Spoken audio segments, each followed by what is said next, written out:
Happy New Year, everybody. Welcome. Welcome to anybody who's joining online and who's here in the theater. We'll begin with some music and some prayer, and I hope that as we are together, that you feel settled and perhaps reflective in that best way, maybe energized in a way that you need to be energized, if that's useful to you this morning as well. If y'all in the theater would love, if you would be willing to start off standing with me, I would love that, and we'll begin.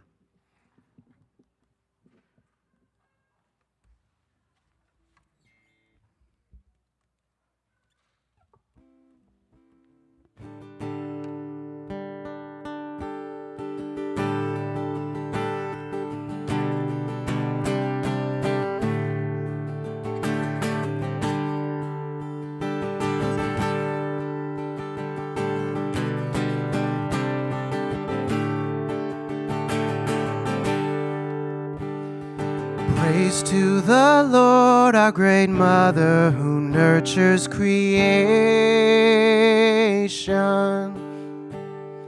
Oh, my soul, praise her, for she is my health and salvation. All ye who hear, now to the temple draw near. Join in the glad adoration.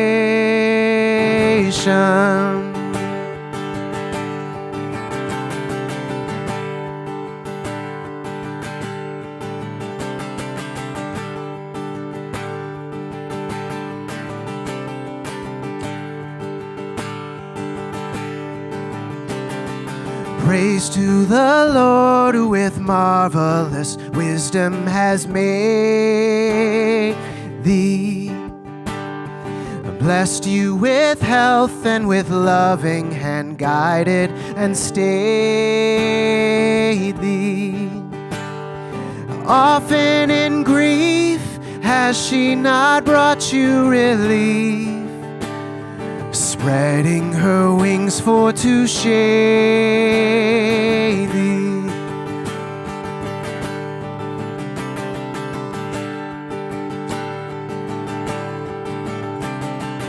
Praise to the Lord, oh let all that is in me adore.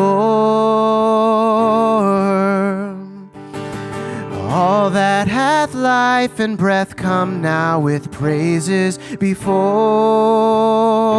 her. Let the Amen sound from her people again, gladly because we adore her.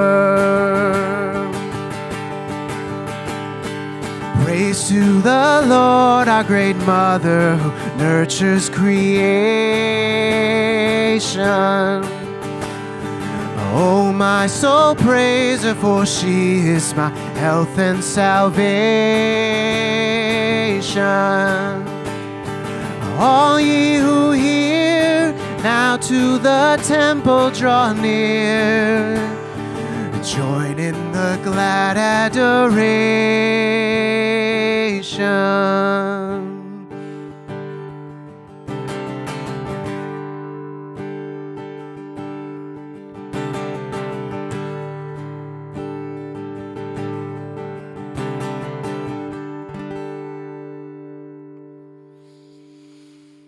Would you pray with me? God, as we bring our bodies into this space where we're trying to do community and do prayer and do church with other people, I pray that you would help our minds and our emotions to catch up with doing that. That we would enter into this space and feel fully here, fully present as we're able. That we would feel lured and pulled toward goodness, lured and pulled toward love and toward creativity. I pray that in the stresses or the challenges that each of us are facing, we would feel suddenly in this time together that there are more creative solutions than we thought to those stresses. I pray in the connections, the relationships that feel especially strained or confusing or frustrating or broken, that we would feel creative solutions we didn't think were there, coming to us, calling to us. I pray that as we're together, we would feel connected with the other people in this room and also connected, each of us individually, with you, God. God of love, not of a measuring stick, calculating how well we're doing, but a God who is with us in what we're experiencing, feels those same things, understands, and offers greater resources than we can offer to ourselves. We receive that as best we can believe in that sort of God. We receive that this morning. And for any of us who do feel obstacles to believing in that sort of God, that we would feel some of those obstacles come down as we sing and as we pray together.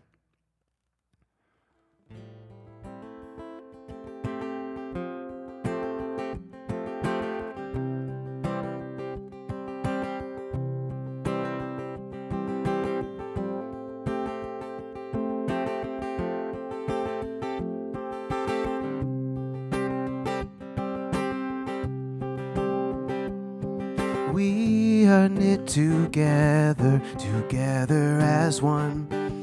Where you're going, I will go. Underneath the shelter of this love, we will walk each other home. You be home to me, I will be home to you. No one is an island. You be home to me, I will be home to you. No one is an island. You be home to me, I will be home to you. No one is an island. You be home to me, I will be home to you. No one is an island.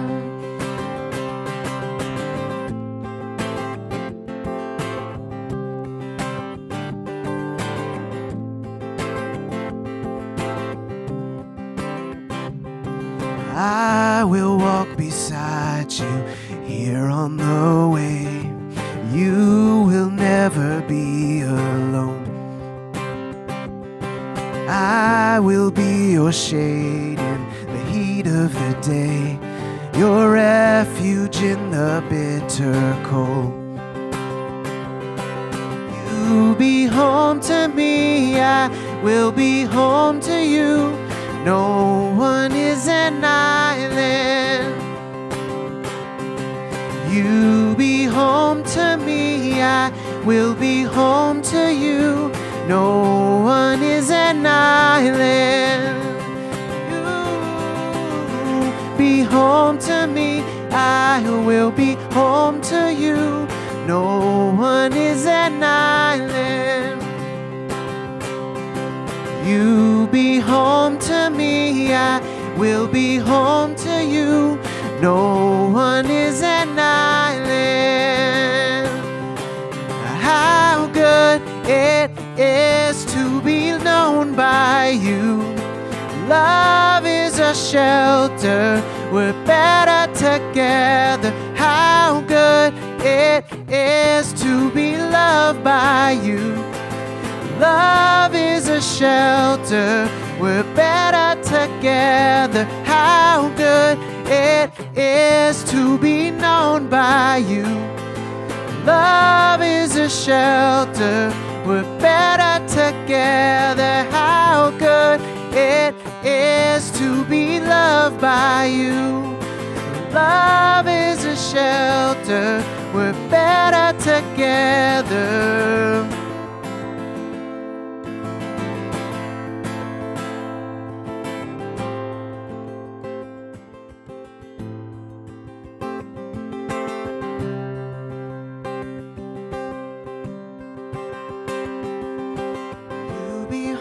To me, I will be home to you. No one is an an island. You be home to me, I will be home to you. No one is an island. You be home to me, I will be home to you. No one is an island. You be home to me, I will be home to you. No one is an island.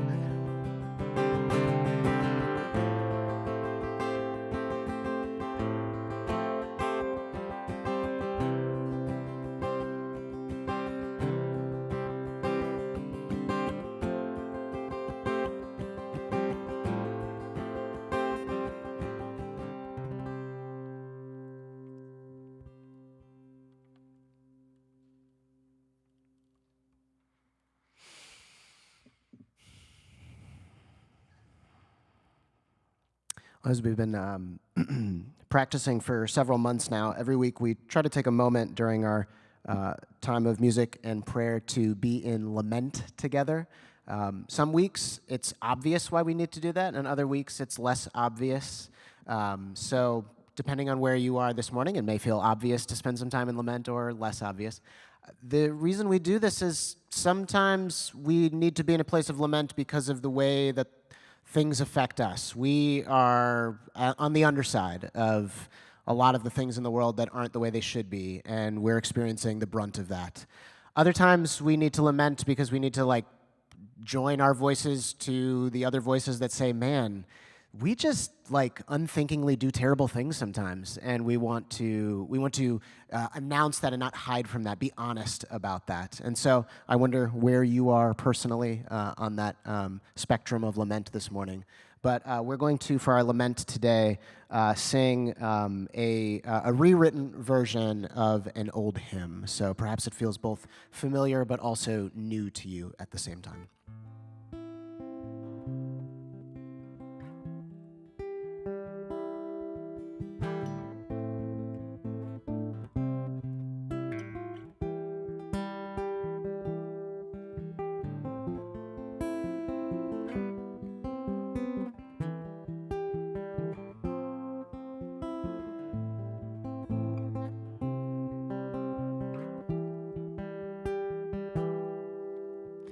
All creatures of our God and King, lift up your voices, let them ring. Fill the earth with lamentation. Cry out abuses of our power. Tell what we lose with every hour. To our greed and depredation, Lord, have mercy.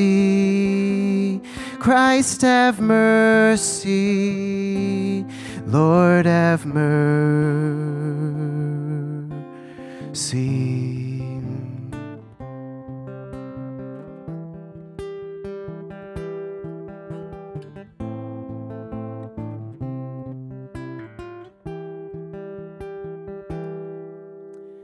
All creatures winging in the air,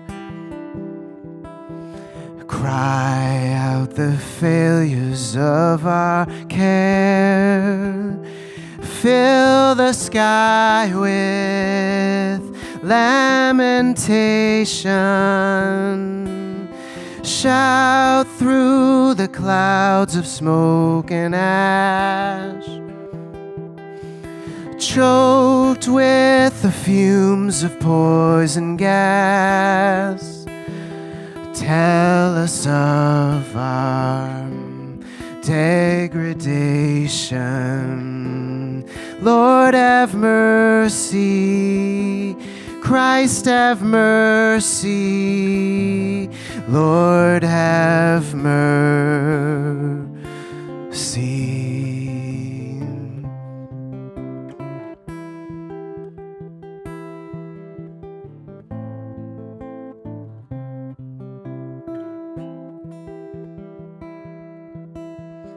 All creatures hidden in the seas, lift up your praise and your pleas. Fill the sea with lamentation. Teach us to see your wonders now. Help us to make a holy vow, here to halt the devastation. Lord, have mercy. Christ, have mercy. Lord, have mercy.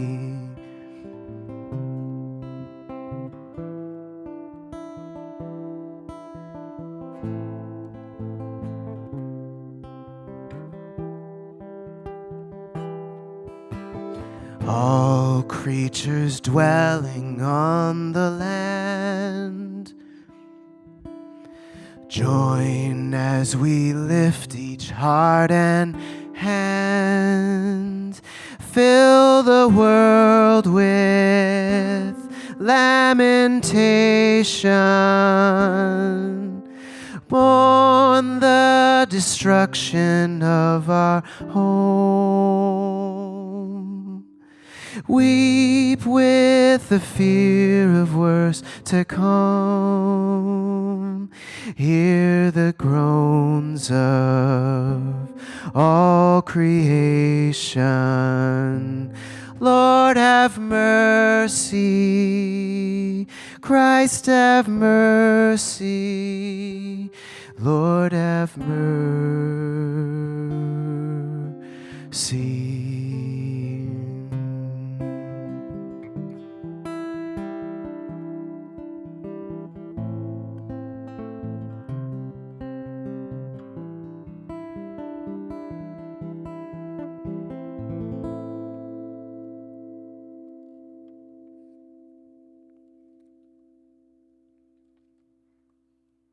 And God, we acknowledge that at any time any of us might be feeling in need of lament, and we also acknowledge that at any time any of us might not be feeling in need of lament, and that's why it's good to practice it. Help us now to be a group of people that make space for all of the feelings in the room, all of the feelings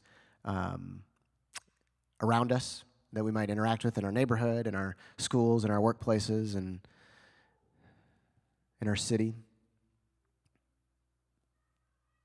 And we do sing words that feel hard to sing together. And we look to hope, and we pray that we can sing joyful songs as well and get well practiced in that as well.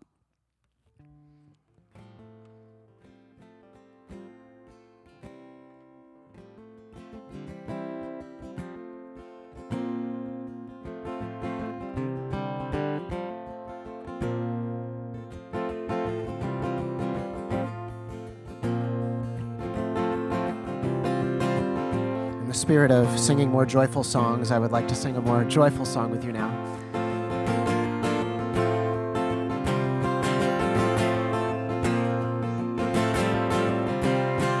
The meek will inherit the earth.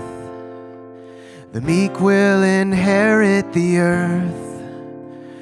The first will be last, and the last will be first. The meek will inherit the earth. Can you sing that with me? The meek will inherit the earth. The meek will inherit the earth.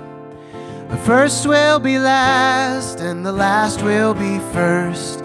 The meek will inherit the earth. Jubilee, now is the year of his favor. Jubilee, rest for the weary creation now. Bring in the year of Jubilee.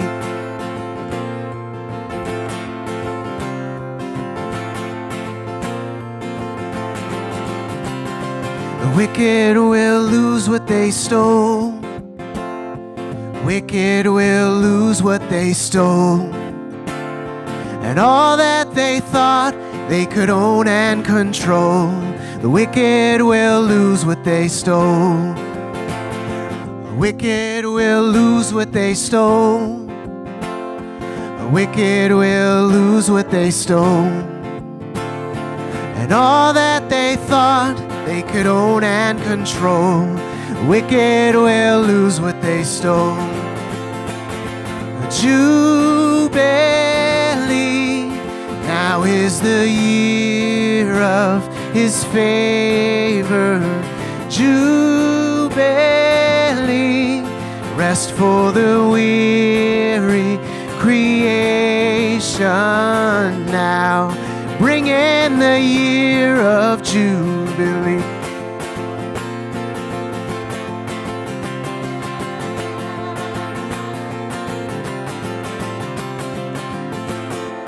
Bring in the year. Bring in the year. Turn now from evil to good. We'll turn now from evil to good. Then we will dwell in the land as we should. We'll turn now from evil to good. And the earth will sigh with relief. The earth's gonna sigh with relief. There's more than enough for the hungry to feast. The earth will sigh with relief. Jubilee, now is the year of his favor. Jubilee, rest for the weary creation now. Bring in the year of Jubilee.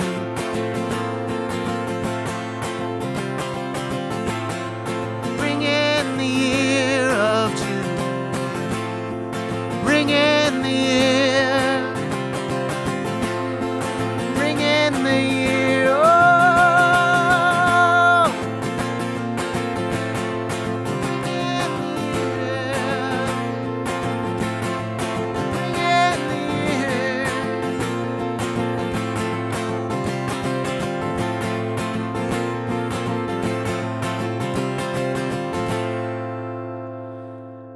God, we bring in the new year. We sing songs like this to ready ourselves to be a part of what you're doing in the world, to return ourselves to passions that, die because life is long and exhausting and full of death by paper cuts experiences at workplaces that eat our souls, or family struggles that feel hard, and we just reinvigorate ourselves. We ask for more joy. We ask for the space to ring in a year of Jubilee where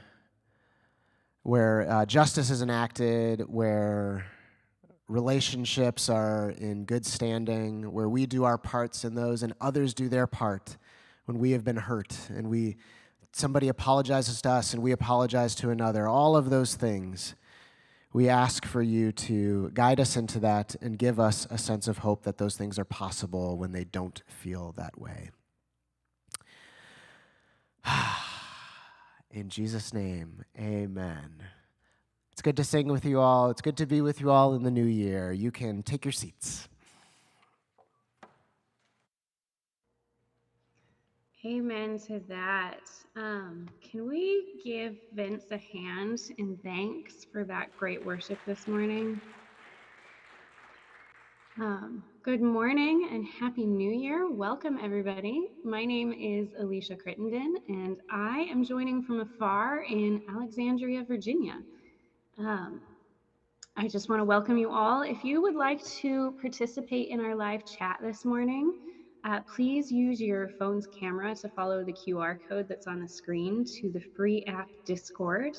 I'll be your monitor this morning. I'll be hanging out in the chat if you have a comment or a question or if you need anything. and especially if you have a comment or you want to pose a question during our message. And to get us started with that, I'm curious, how late did you stay up for New Year's Eve this year? And if you want to see my answer, you have to go to the Discord app to find out. A very special hello if you are new or if you are newer joining us this morning. Brown Line Church is both a local and an online community based in Chicago, but drawing many beyond Chicago each Sunday, like myself. This church was started to help people connect with a God of love, to find spiritual health and community, and to contribute to justice and healing in the world, in particular for people who feel more comfortable in culturally progressive settings rather than in culturally religious settings. That includes people who didn't grow up in a highly religious environment or people who've chosen to leave a highly religious environment. And our guide here is Jesus. There are religious settings that present faith in Jesus as an exclusive thing that you are inside of or outside of, but our experience is entirely different. And for us, following Jesus has always made us more open, never more closed off. All right, once again, Happy New Year, and let me pass it to our pastors, Hayley and Vince, for this morning's message.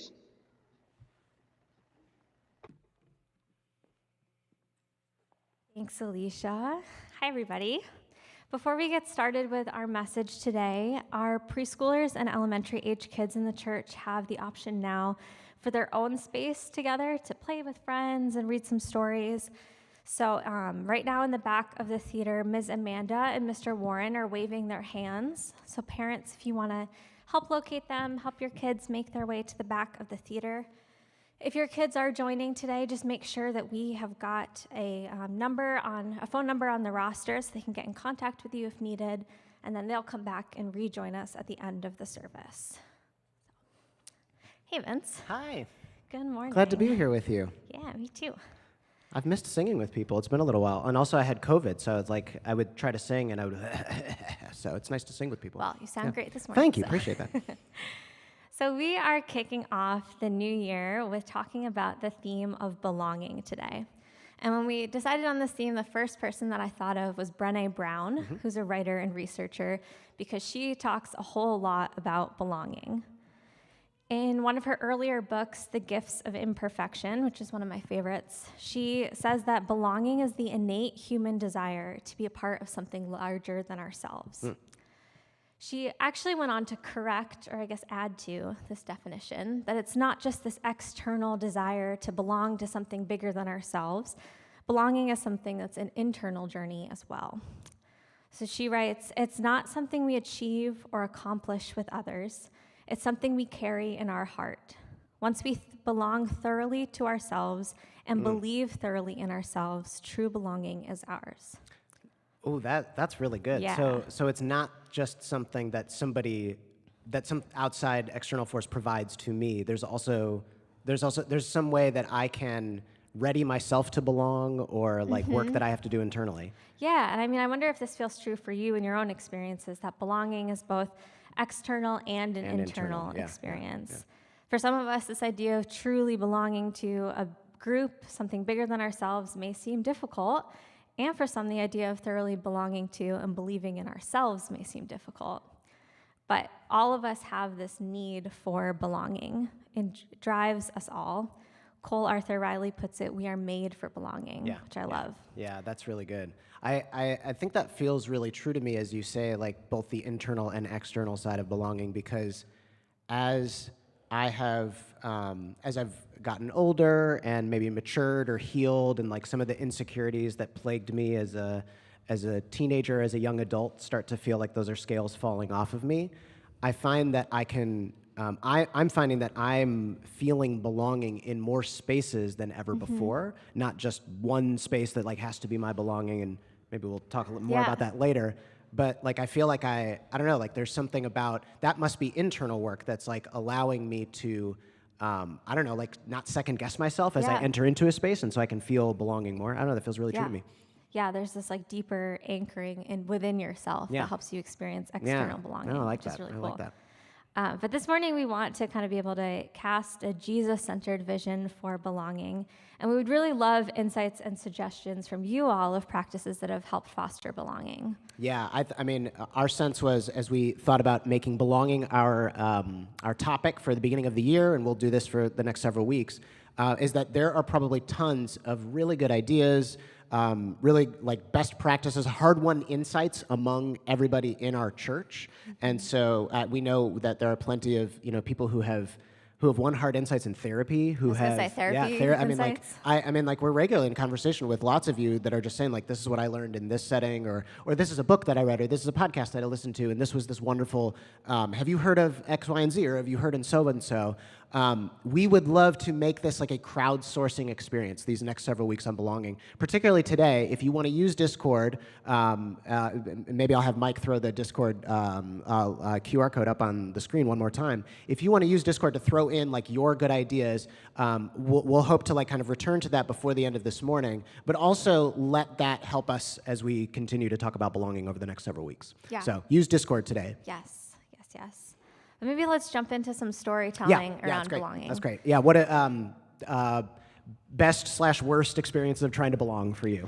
Yeah, I feel like they're kind of all intertwined as I'm looking back on things. There's not one or the other. They're a little bit of both. Yeah, I mean, I immediately thought of experiences in middle school and high school because I think it's such a concentrated time of really, really trying to belong. Oh, yeah. And in that stage of my life, my two primary identities were youth group kid and theater kid. Okay, nice. Yeah, those are two really, cool. really like strong identities. Yes. Yeah. There's actually one of my favorite podcasts right now. It's called Sounds Like a Cult, and they don't talk about like typical cult groups. They talk about like cult theater Trader troupe Joe's. or something. Yeah. So they did an episode basketball on camp or yeah, they did an episode on the cult of theater kids, and I identified with like 90% of it. But in high school and middle school, I had this community theater group that I was a part of, and this is just where I felt most seen, most free to be myself, most accepted and encouraged.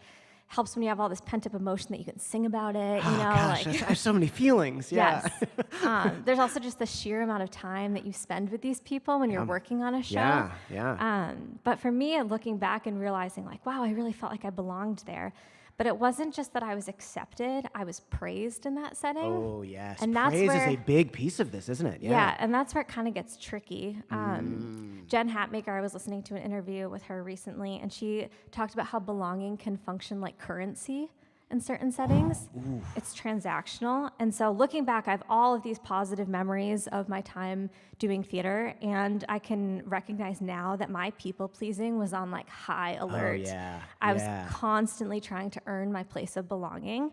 And so I felt like I belonged, but that inner piece of belonging that we were talking about, like that didn't really exist. It was more of this conditional belonging. Yeah, connections were made, and the good things you got from that, but it's also negative connections were made of like, oh, and if I continue to please people, that's how I keep getting these good feelings. Yes, yeah. Oh, man, that's tough. That's really tough. Yeah, but I'm wondering what experiences you have. I mean, I mean, like a funnier example that I always go back to when I think about belonging is when I first started playing guitar. I had the first experience of going to a guitar store, and it's like, there are certain I don't know, interests or like affinities that have like this very like showing off competitions in their places. So you go to a guitar store, and I'm like new to this, and I'm trying to like, oh, okay, I think I need new strings, and then like the associate just wants to like tell you all that they know because they know so much about guitars. And I immediately felt like an outsider. I was like this, I was trying to belong. I'm like, hey, I'm becoming a guitar player, but there's all of these roadblocks in front of me. So I always think about that. I mean, like trying to belong and that being a tough experience of the less like, I guess the guitar store is, it cuts deep a little bit, but it's not too traumatic. Yeah. But there are some more traumatic experiences, I would say. Like in my late teens, I found community through a group of friends that were like it was the first group of friends I was ever a part of that it didn't feel like the main thing we did was talk behind each other's backs. It was like just maybe like priority number 7, which is way better than priority number 2 or 3. And I loved being a part of this new group of friends because it was different. It was a different experience. It was love in a new way. But I did feel like as I got a little bit older, I recognized I was trying to live vicariously through. This was a group of friends that all had this shared experience, like they'd grown up together, and I was I got to know them in the last year. And I found that I don't know, my own story was being muted because I was so I wanted to almost pretend like I had grown up with them. Yeah. And that I look back now and I wish I wouldn't have spent all of that time doing that. I wish that I would have felt more secure in my own self to offer some of my story. What led to who I have become at that point matters too. Yeah. And I don't think I was ever I don't think they were telling me not to share my story. I think it was more of internally, I guess I hadn't done the work. So I think about that as a way of trying to belong and not really, I don't know, not really firing. Yeah. Yeah, that trying to earn your belonging. Yeah, I think I was trying to earn it. But look, I can tell the same kind of stories you guys do. I can fit into the narrative that already exists. Yes. Yeah, fit in is right. Yeah. Well, I think of more of a genuine positive experience of belonging for me. I worked at a Christian summer camp for 5 years as a college student, and it was a camp that I grew up going to. And this didn't really carry the same pressure of trying to belong. I think summer camp has this weird permission to be campy and goofy, and then also really genuine and heartfelt, and the tendency to have these deeper life talks and things. So you get to know people really well in a short amount of time.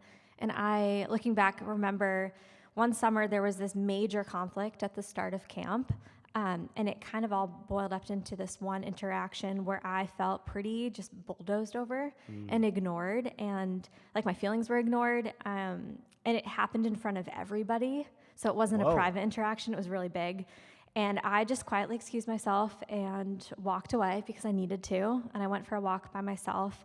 And when I came back, this whole group was waiting for me with my favorite snacks, which if you're in a bad mood, a long walk and snacks are a game changer. It's quality care right there. Yeah, they had my favorite snacks. They just surrounded me, wanted to know how I was really doing, and listened to me and offered to pray for me. And this was a long time ago, and I've definitely had instances of feeling like I belong since then. But I think that this has stayed with me because there was this really drastic shift from feeling shame and isolation and misunderstood to being supported and seen and cared for. To the point that they knew your favorite snacks. Yes. Yeah. And I still have a relationship with some of the people that were in that room, but many of them I don't. I'm a really different person now than I was then. Sure. But I think it's important that in that season, in that moment, I felt like I fully belonged with that particular group. Yeah. And the time and the changes and the things that have happened since then don't have to take away from that authenticity of belonging that happened then. So as life has changed, as relationships have changed, you may not be it sounds like you're not in touch as much. Yeah. And that's okay. That can still be something. Belonging can be something that's seasonal, something that happens in a moment. It doesn't have to, just because you belonged at one point doesn't mean it's forever, which might be a little scary, but we'll talk about that with the... I think about I have a friend who has been, it's a friend who's a little bit older than me and kind of been a mentor at different stages. And one of the things that he tried to impress on me at one point was that it's normalizing that relationships and friendships come to a close, and that's okay. And I think my generation is the first generation that when we went to college, Facebook suddenly became a thing. So there was this idea of this initial surge where you friended every single person you'd ever met in high school. And now what that leads to is this pressure that I'm supposed to stay in touch with everybody that I've ever met or had a good relationship with. And this friend kind of helped me see it's okay if seasons change and you're not as close with that person. That doesn't make you a bad person. It doesn't mean that relationship isn't meaningful or can still be something that you look back to fondly. That's okay. That happens. Yeah. That feels connected with this just shift for you. Yeah. But do you have another example for us? I do, yeah. I'm thinking of a really positive, recent example, very recent actually, of trying to belong. So I remember when Kezia, my wife, and our kids were in a car accident by Lane Tech High School a little while back, and everyone was okay, but Kezia is like dealing with crying kids and police reports and, and trying to figure out what to do. It's like 100 degrees outside. And I'm trying to figure out, I'm not there. I'm trying to figure out who I can borrow a car from and get there to pick them up. If somebody else can pick them up, does this other person have a car seat because we have a kid and who needs a car seat? The other two kids can probably drive like 2 miles without a car seat, but like what do we do? And then Kezia was going to pick up somebody from the church, and so I needed somebody else to go and pick up somebody from. So like who? Oh my God, what do we do? There's too many things to handle. And in that moment, I actually think of Andy, your husband. I know him. Yeah. And I think he's close by. He lives close to us. He doesn't have to drive to work, but he has a car, and he has a car seat. And then I think of two other friends in the church who are like always willing to help, and they've shown me that they're willing to help. And sometimes I think like, like people just say that, but they don't really want to help. And then I think, but it's a moment of crisis, and okay. So hey, can you guys go pick up this friend from the church who we needed to pick up? And then I call Andy, and we'd never gone there before. And we're friends, and I like Andy, and I think Andy likes me. But like, there's something about that. I don't want to trouble you. That I don't know. I mean, I wonder if anybody else like feels that kind of like I don't want to trouble them. I should be able to take care of this myself. And that just like I have no idea why I at all entertain the idea that Andy wouldn't like immediately say, absolutely, I can. She was in a car accident, of course, yeah. Like why do I think that? I don't know. I'm not sure why I go there, but it's that thing of like not wanting to burden somebody. And so I call him, and immediately he's helpful, and these other friends are immediately helpful for picking up our other friend from the church, and that was a moment of feeling. I think in that moment, like putting myself out there, just like having to ask for help was a moment of realizing like I belong to Andy, Andy belongs to me, we belong to this larger thing, the church that mediates our relationships. And like I don't have to do my whole life all on my own. And when there's a crisis, there are people I can turn to. That was an experience of belonging for me. Yeah, I think that those crisis moments help solidify. Absolutely. Because you don't have a lot of room for the like, oh, I don't want to be a burden, I don't want to be an inconvenience. Sometimes you need to get pushed. Yeah, and it's a good reminder, too, of this. Sometimes the concept of belonging can feel like, wow, I have to fit in with this whole group of people. Instead, you've got these, you can have these individual it's just one connections. thing at a time. Yeah. It's connection by connection that we belong. I think that's actually, that feels really, really helpful because I do think that there is that pressure of, if we're in a so one thing we talked about discussing is like kind of belonging goes in cycles as life unfolds, and so based on your age or stage of life, or like if you have kids or if you don't have kids, if you are partnered or you're single, when's the last time you moved? Like have you lived in the place that you've lived right now for a really long time, or did you just move here relatively recently? How many other relationships do you have to say? All of these things mean that like your experience of belonging will go in cycles, and one of the things that I think we can often, if we're in one of those points at a cycle where it's harder to feel like we belong, we did just move, or we just had a big upheaval, something changed big time, and now we're like re-putting together what it means to have friends in the area, or like what do I do on the weekends, or who do I call when I have a car accident.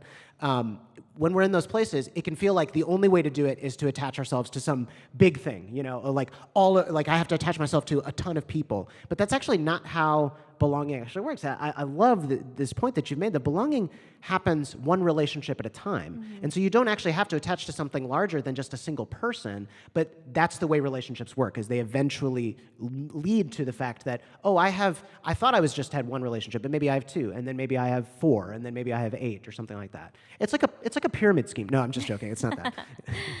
But in these cycles too, I think that there comes a point where you have to evaluate like how much you can be giving and what you need to be receiving. Yeah. There's a give and take there. Yeah. How involved do you want to be? How much you need to be in the leading the way or following a little bit behind. There's kind of a figuring out period of when you're adjusting to being in a new stage in the cycle. Yeah, I think that's exactly right. And there aren't any rules. Like I do think sometimes, and maybe this is where you all can and help us with like best practices. Throw these ideas of like, how has it worked when you've tried to belong? What are positive things or what are negative things, or what are like, I don't know, what are like the most toxic things you've heard, or what are the most helpful things you've heard? I think sometimes where we run into problems with a lot of advice that maybe has been given to us is they're pitched as universal. And so, like on the giving and receiving, like if I'm newer to a community, you could make the argument that like you're supposed to just be receiving because you haven't gotten to know it. And then once you're really involved in a community or a circle of friends, then you can start giving. But you can also make the argument in the reverse. Like you can say like, no, first you're supposed to give to show that you're really invested. And then it becomes that thing that like there's no rules. And I think when we decide that it has to look a certain way when I'm as involved or at this point in a cycle of belonging, that's when maybe we start to be looking over our shoulder and feeling a little bit insecure, second-guessing ourselves, and then we short-circuit the experience because maybe that internal work is having trouble. Yeah. I'm thinking about Cole Arthur Riley writes about belonging in her book, and she talks about how Jesus was constantly making his own belonging. Ooh, that's good. So he was always inviting himself over to other people's homes for dinner. That's true, yes, yeah. And showing up somewhere new and just saying, follow me, and bringing communities together even though he's just passing through. Oh, that's good. Yes, he's sort of like, I'm just going to hear, and hey, have you two met? Yeah. Yeah. So maybe don't just invite yourself over to Vince's for dinner, but I do think that there's something to be said about creating a spirit of belonging regardless of where you end up. Yeah. That feels tied to that internal thing. There's internal stuff going on here, yeah. Yeah, that you can contribute to fostering a sense of belonging regardless of if you're new or long-standing. You still have this power to contribute to the communal identity. And so I think that is a really good reminder of just that inner sense of belonging that you're talking about. Like even though you feel like you belong in so many different places, being anchored in yourself can help kind of with those waves and cycles of belonging externally. Yeah, I think that feels true to me, that as I feel like I can maybe tap into a little bit of that Jesus thing that Cole Arthur Riley is identifying, of bringing belonging with me, or or just making my own belonging. Maybe that's why. Maybe that's a way that we can like phrase that in psychological language is moving past those insecurities, moving past those things that make us feel like, oh, but I could never be X to these people, or but I could never be accepted in this way by this group. Because fill in the blank insecurities. And when we're able to operate in that like incredibly in touch with oneself, comfortable in one's shoes place that Jesus is, we can bring belonging with us wherever we go. I do think that feels true to this place where I find like I have lots of like. Maybe like it was last summer we talked about the difference between primary community and secondary community, of like primary community being like the thing where that's where most of your friendships are mediated, but then secondary community is a good thing too, and often people who connect with our church, some people connect with our church and it's their primary community, other people connect and it's their secondary community, and that's cool. Secondary community is great. It's like I'm thinking of a lot of my secondary communities are like little, I don't know, like niche groups, like like podcasts that I listen to, and then like I remember a podcast that's like a tech podcast that is so nerdy, and it's like people who use Apple gear and want to make the most of it. I'm a horrendous nerd, everybody, and if you didn't know that. But they had a live show in Chicago one time, and I was like, I'm gonna go to that. And it was like really like stepping out a little bit, like, 'cause like I don't know anybody, but I felt like I could do that and go and enjoy myself, even if I didn't really talk with anybody, because in some way I had learned that like I can belong to this. I'm a nerd, but I can let that flag fly. Yeah, a phrase that came out of that conversation on primary and secondary communities was this idea of patchwork community. Yes, And this week I've been thinking about how we can often get in the way of actually validating our pieces of identity and the places that we belong, because there's this concept of like you need to be 110% in to whatever you're doing. Yes. And I saw this reminder on Instagram recently that just really simply said, you have permission to not be all in. And I think if we had to give 110% to every community, our interests, our family, friendships, work, like we would be so burnt out, even more than we already are. I feel that pressure because I want to be a good neighbor to my actual neighbors. I want to be a good dad. I want to be a good pastor. I want to be a good friend. I totally feel that pressure to be 110% on every single thing. Yeah. And honestly expecting people to be fully sold in order to belong. That's how cults are formed. So You've heard some podcasts on yes, this. I have. But we put a lot of pressure on ourselves and the level of commitment that we think we have to have in order to have belonging. It becomes conditional. And it's okay to be new, to try things out, to be half in, and still have life-forming experiences of belonging. And I think from my experience too, I've really seen this in religious settings, this pressure to be all in, at least in the evangelical settings that I was formed in. This idea of like, don't be a lukewarm Christian or being on fire for God. I wonder for those so of our folks who have more experience going to church, if those phrases ring with an extra amount of triggering in your mind. But it brings that idea that belonging can become currency. Yeah. And it's behavior behavior-based. Thing. Yes. And then when you inevitably can't keep up with proving your goodness or how invested you are, you end up feeling shame and disconnection. So I think that a lot of being able to experience true belonging, whether it's in a religious setting or it's something totally different, like in the tech podcast world, to relieve Guys, that pressure. it's really cool. I'm so cool in that arena. I'm like the coolest.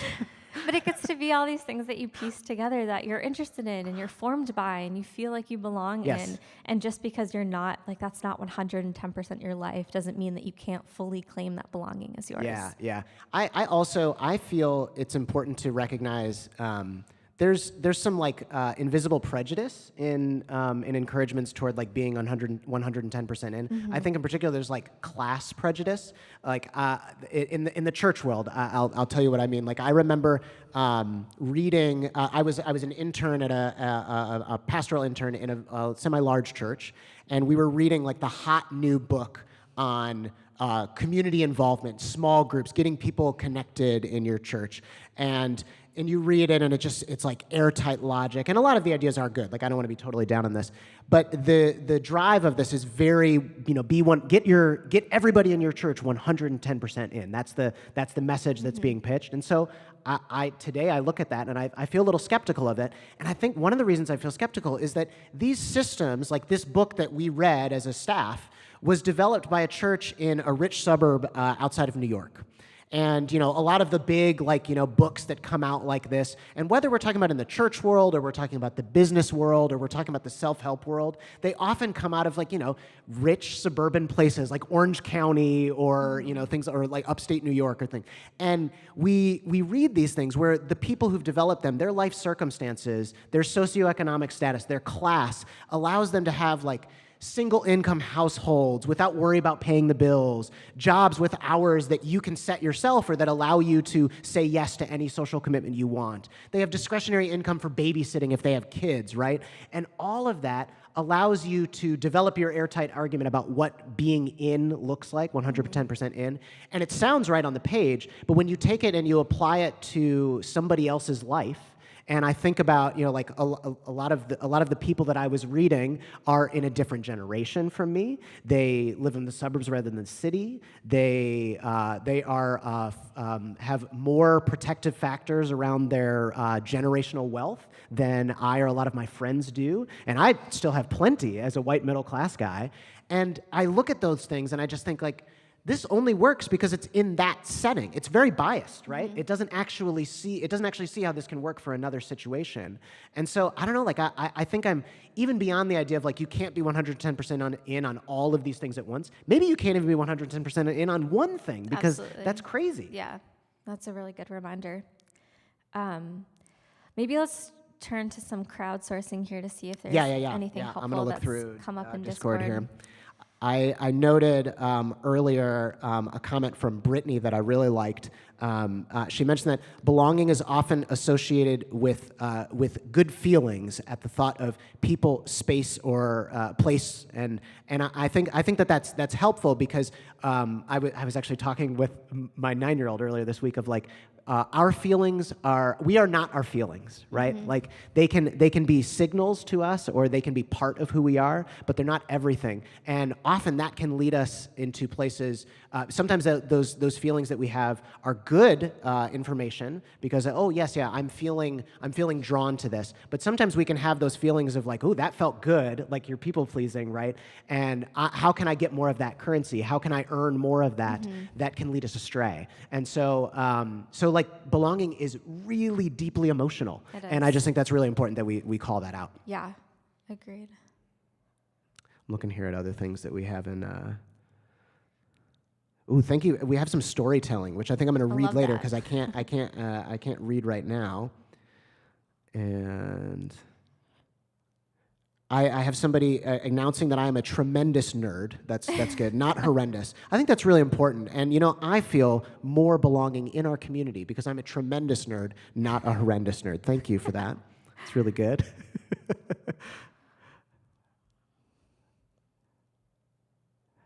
Yeah, and then a couple of comments about the difference between being young or being older, that I think that there are difficult things to navigate.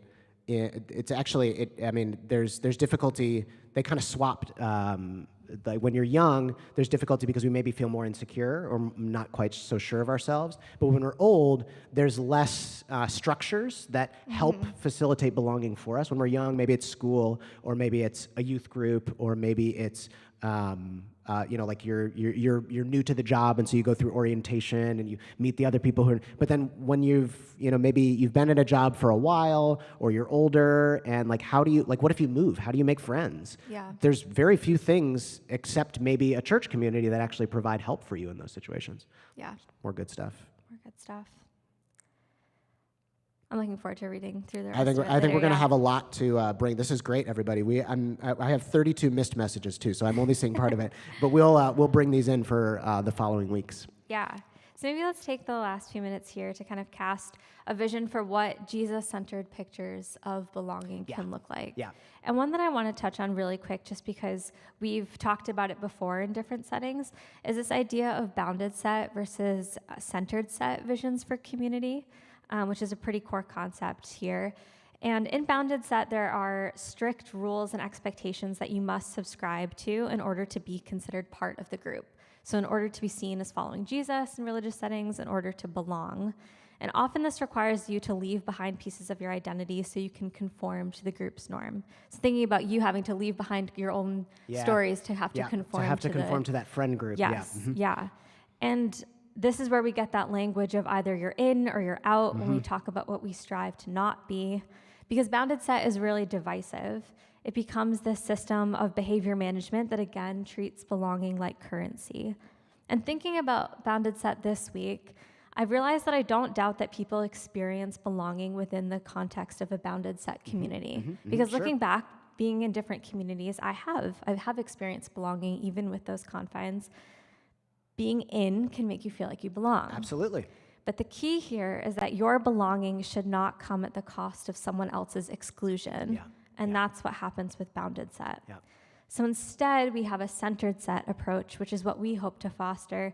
And there are not these firm requirements or boundaries about who is in and who is out, who can consider themselves a follower of Jesus or not, who can consider themselves a part of this community or not.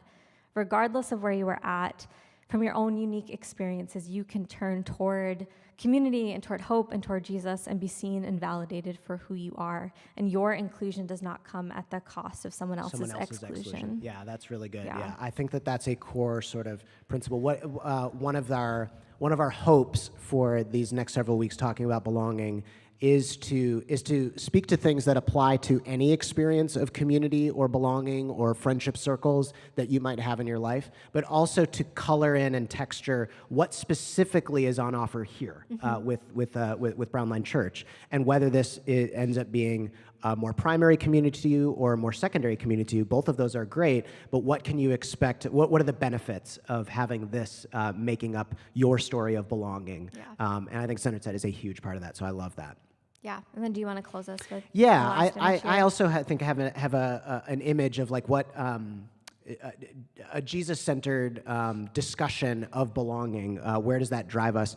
One of my favorite baffling statements from Jesus is Jesus says, "I am the way, the truth, and the life." And I'll encourage you, if you're somebody who's spent a lot of time in churches, to set aside any messages that you might be familiar with that that take a very bounded set approach to that and imagine that as Jesus expressing an exclusionary statement. We're not going to talk about that here. What I am struck by in that phrase, I am the way, the truth, and the life, I'm struck because Jesus doesn't say, I teach the way, the truth, and the life. Jesus says, I am the way, the truth, and the life. So the things that we're longing for, the way, the truth, the life, I think belonging is captured really well in those things. The things we are longing for in life are found in a person, not in life lessons or head knowledge or doctrines. It's not that Jesus teaches those things. Jesus is this. This is relational language. You relate to a person, right? You have to gain more knowledge about stuff that's taught. But with a person, you relate to them.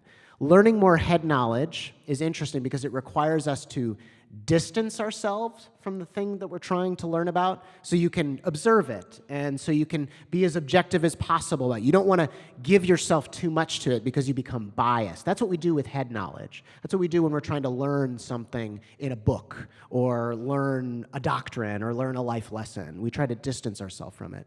But learning more about a relationship requires us to do the exact opposite. We can't learn more about a relationship by distancing ourselves from it, by trying to look at it from more objective angle. The only way to learn about a relationship is to actually enter into it, to invest, to risk being involved in it. It requires that we get closer, that we give ourselves. Like, how do we fall in love? It's not possible to fall in love removedly, right? The dating profile on the dating app only gets you so far, right? Like, you actually have to meet the person. You actually have to lean in and see how it goes. The way I learn more about my wife's and my love is by letting myself be seized by it, by giving myself to it and seeing what happens. Relationships are just a different technology than head knowledge. And that's why I am so struck by Jesus making the things we're longing for relational and not about knowledge. Belonging is a relational technology. It's not a head knowledge technology. Belonging isn't accessed by walking into a group or a circle of people with a checklist and being like, okay, yep, all right, they were inclusive, okay, yes, they were nice to me, and you know, like, and you check off all the boxes, and that's what helps you feel belonging. Well, I mean, those things are important, but you could check every box and still something would be missing, right? That can happen. You can still feel like, no, something was wrong, something was off, because belonging is not figured out with the head knowledge technology. It's figured out with relational technology. The only way we can do it is to lean in, and I think this is kind of the other side of a tension with this idea that we don't have to be 110% in. Mm-hmm. Like, there's a tension between those two ideas. We don't need to and can't be 110% in on every group or what every circle demands of us, even including this church, right? And we can still have important experiences of belonging, even so. And yet, belonging requires giving of ourselves to some degree, vulnerability to some degree, opening ourselves up to being disappointed, possibly. We cannot have that kind of experience from a distance. Like me with Andy, I had to lean in. I had to go to a new place with him. Only then could I have that experience of belonging. I couldn't just assess that from the outside or from a distance.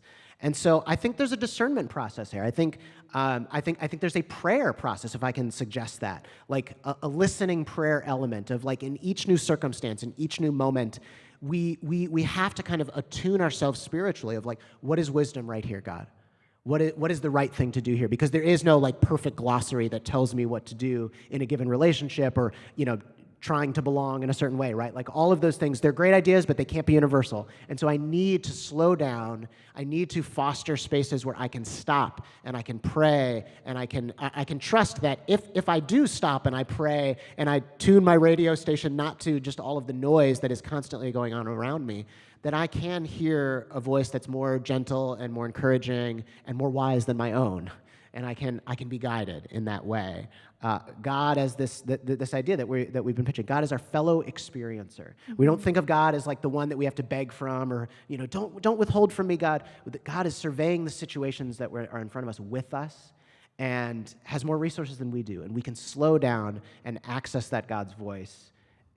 This is, I think, the prayer element to maybe that inner peace of belonging that we've been talking about since the start.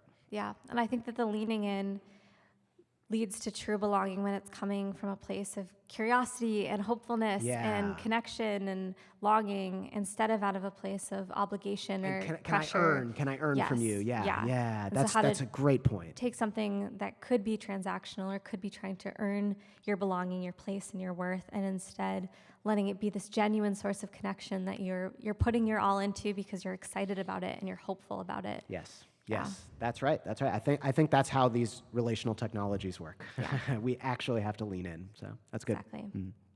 Well, I'd love to close us in prayer, Please. And actually just using this time to think through this idea of discernment that you're talking about of, God, is it wise to lean in? Is it best to maybe slow down and not? And taking some time to walk through a prayer together now. So if you would just get comfortable in your seat and take a moment to breathe and slow down.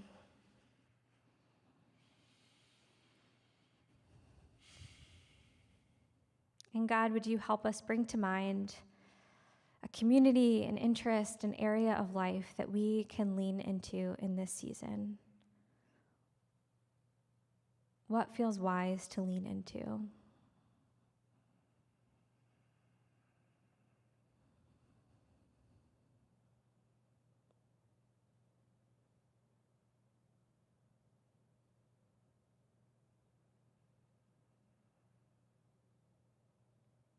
What feels hopeful?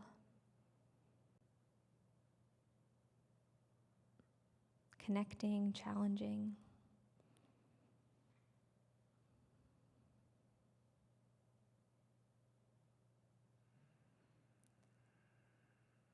God, would you also bring to mind if there are any areas that we may need to step away from, or places that need firmer boundaries to help us preserve our energy?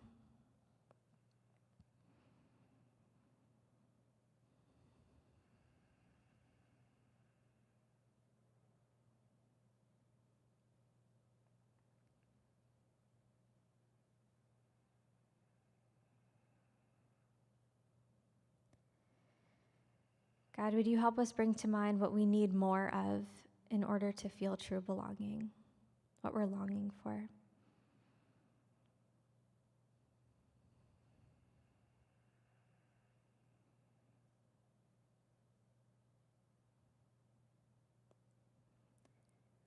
Would you help us identify what we may need less of? What's getting in the way? Maybe it's external, or maybe it's our own inner doubts or invalidation.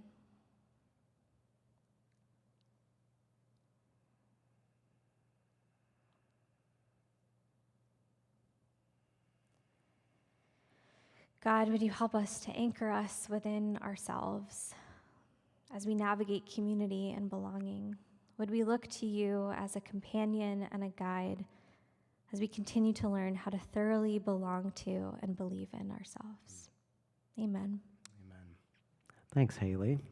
And thank you all for all of the awesome conversation in the chat. Now I'm seeing 45 messages that I have to go. You guys have given me work for this week to go through all of our Discord, but what we were hoping for, it looks like we got. We were looking for stories and best practices and ideas and resources that we can go to when it comes to the best pictures of trying to belong and the worst pictures of trying. We don't want resources for like, how can we do more poorly at this?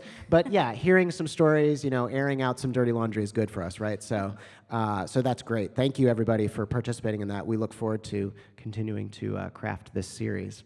Let me do some quick housekeeping before we close with communion. If you are new or newer with us as you're joining today, whether in the theater or if you're joining online and you're newer with us, we would love to follow up with you. We'd love to grab coffee and get to know what your experience was like and hear how we can serve you best.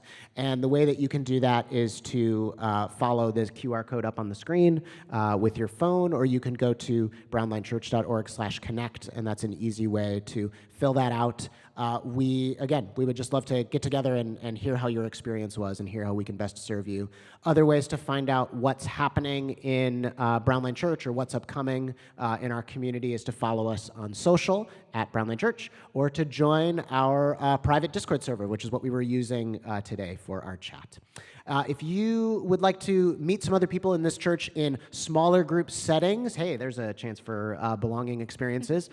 We would love for you to jump in on our communal matches. This is where once a month you get matched up with 2 or 3 others in the church, and the encouragement is to plan a meal or get together or something like that. Sometimes you're matched with somebody who's in the same stage of life as you, and sometimes you're matched with somebody who's in a very different stage of life, and all of that is by design. We like mixing it up multi-generationally. The next matches are going to go out, I'm going to send them out either this week or next Sunday. Like, you'll get them Sunday morning, maybe when you arrive to church, and then, great, maybe I'll meet somebody. So those will go out this week, and if you want to be involved in that or included on that and you're not already on our list, you can let us know by going to brownlinechurch.org/small groups. We would love to get you involved in that. If you want to volunteer, that's another way to, we every week, if in case you haven't noticed, we turn a movie theater into a church, so we always need hands to help with that. We also have other ways to volunteer that are, we're getting off the ground. Mentoring elementary age kids or teens, warming center for unhoused neighbors. There are lots of ways to volunteer and be involved, so we'd love to get you involved with those. You can fill out a Connect card and tell us, or you can tell us in Discord, or you can email me, and I'll get you involved in that as well. We'll say a quick thank you to our donors, as we do every week. If you get something out of this community, if you believe in the vision of this church, we would love for you to consider giving as well. This is how our church keeps the lights on and pays the bills for our pastors. You can follow the QR code up on the screen there to donate, or go to brownlinechurch.org/donate, or you can send us a donation through Zelle to brownlinechurch@gmail.com to save us on processing fees, which is always highly appreciated. All right, Hayley, would you close us in communion? Yes. So each week we close our time together with the practice of communion. Followers of Jesus across cultures and time and space have used communion as a way to connect to one another and to connect to God. Communion is an acknowledgement that we need sources of help and hope beyond what we can offer ourselves. It's a shared meal, and so it's a reminder of the nourishment that we get in community and with a communal God. We will pass around some crackers and juice here in the theater. If you're joining from home, you can feel free to grab whatever is around you to use your own communion elements. You'll need something to eat and something to drink. We really lean into the communal side of it here and use this as an opportunity to get to chat with one another and catch up and see how people are doing. We've been gone for a couple weeks now, so we've got a lot of catching up to do. But I'm going to encourage you, if you're in the theater, you can go ahead and stand and talk to those around you, maybe meet someone new, say hello to some friends, and we will pass around the elements. We'll come back together at the very end to take communion together. So stand on up, and we'll pass some things around.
All right, so if we can come back together, feel free to continue all the good conversations you've got going after we take communion. But if you would join me in prayer. On the night that he was betrayed, Jesus shared a meal with his community, and he broke bread, gave thanks, and said, "This is my body that's broken for you. Eat this in remembrance of me." Likewise, he took the cup and said, "This is my blood poured out. Drink this in remembrance of me." And so, Jesus, this morning we remember you as one who created his own sense of belonging and brought it with him wherever he went. God, that you are actively helping us foster and create belonging within ourselves and within our communities. Would you help us to discern when to lean in, when to step away, what feels joyful and hopeful and good, what we need to challenge us. God, would we look to you as a source of hope and as a guide? We thank you for the gift of community and that we do this together. We do this figuring out work with one another, that we can learn from one another's stories and experiences and resources. And I thank you for that gift. Amen. Thank you for being here, and we will see you next week.